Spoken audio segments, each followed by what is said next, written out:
بسم اللہ الرحمن الرحیم۔ سورہ بقرہ رکوع 24۔ یسألونک عن الأہلہ قل ہی مواقیت للناس والحج وليس البر بأن تأتوا البيوت من ظهورها ولكن البر من اتقى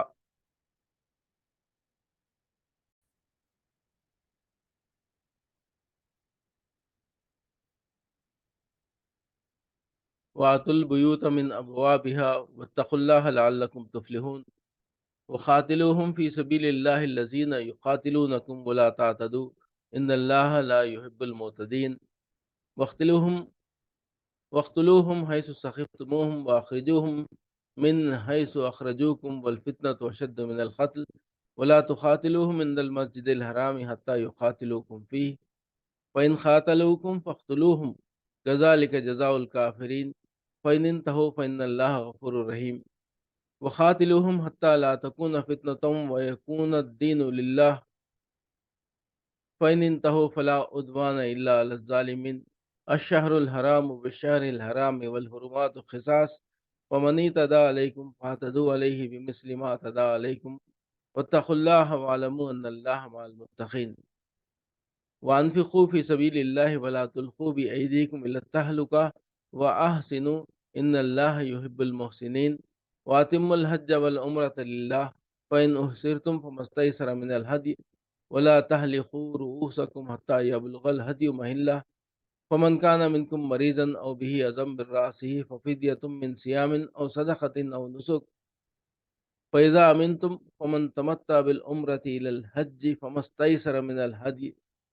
فمن لم يجد فصيام 3 أيام في الحج و7 إذا رجعتم تلك 10 كاملة ذلك لمن لم يكن أهله حاضر المسجد الحرام واتقوا الله واعلموا أن الله شديد العقاب۔ لوگ تم سے چاند کی گھٹتی بڑھتی صورتوں کے متعلق پوچھتے ہیں، کہو یہ لوگوں کے لیے تاریخوں کی تعین کی اور حج کی علامتیں ہیں۔ نیز ان سے کہو یہ کوئی نیکی کا کام نہیں ہے کہ تم اپنے گھروں میں پیچھے کی طرف سے داخل ہوتے ہو، نیکی تو اصل میں یہ ہے کہ آدمی اللہ کی ناراضی سے بچے، لہذا تم اپنے گھروں میں دروازے ہی سے آیا کرو، البتہ اللہ سے ڈرتے رہو شاید کہ تمہیں فلاح نصیب ہو جائے، اور تم اللہ کی راہ میں ان لوگوں سے لڑو جو تم سے لڑتے ہیں، مگر زیادتی نہ کرو کہ اللہ زیادتی کرنے والوں کو پسند نہیں کرتا۔ ان سے لڑو جہاں بھی تمہارا ان سے مقابلہ پیش آئے، اور انہیں نکالو جہاں سے انہوں نے تم کو نکالا ہے، اس لیے کہ قتل اگرچہ برا ہے مگر فتنہ اس سے زیادہ برا ہے، اور مسجد حرام کے قریب جب تک وہ تم سے نہ لڑے تم بھی نہ لڑو، مگر جب وہ وہاں لڑنے سے نہ چوکیں تو تم بھی بے تکلف انہیں مارو کہ ایسے کافروں کی یہی سزا ہے۔ پھر اگر وہ باز آ جائے تو جان لو کہ اللہ معاف کرنے والا اور رحم فرمانے والا ہے۔ تم ان سے لڑتے رہو یہاں تک کہ فتنہ باقی نہ رہے اور دین اللہ کے لیے ہو جائے، پھر اگر وہ باز آ جائے تو سمجھ لو کہ ظالموں کے سوا اور کسی پر دست درازی روا نہیں۔ ماہ حرام کا بدلہ ماہ حرام ہی ہے، اور تمام حرمتوں کا لحاظ برابری کے ساتھ ہوگا، لہذا جو تم پر دست درازی کرے تم بھی اسی طرح اس پر دست درازی کرو، البتہ اللہ سے ڈرتے رہو، اور یہ جان رکھو کہ اللہ انہی لوگوں کے ساتھ ہے جو اس کی حدود توڑنے سے پرہیز کرتے ہیں۔ اللہ کی راہ میں خرچ کرو اور اپنے آپ کو ہلاکت میں نہ ڈالو، احسان کا طریقہ اختیار کرو کہ اللہ محسنوں کو پسند کرتا ہے۔ اللہ کی خوشنودی کے لیے جب حج اور عمرے کی نیت کرو تو اسے پورا کرو، اور اگر کہیں گر جاؤ تو جو قربانی میسر آئے اللہ کی جناب میں پیش کرو، اور اپنے سر نہ مونڈو جب تک کہ قربانی اپنی جگہ نہ پہنچ جائے، مگر جو شخص مریض ہو یا جس کے سر میں کوئی تکلیف ہو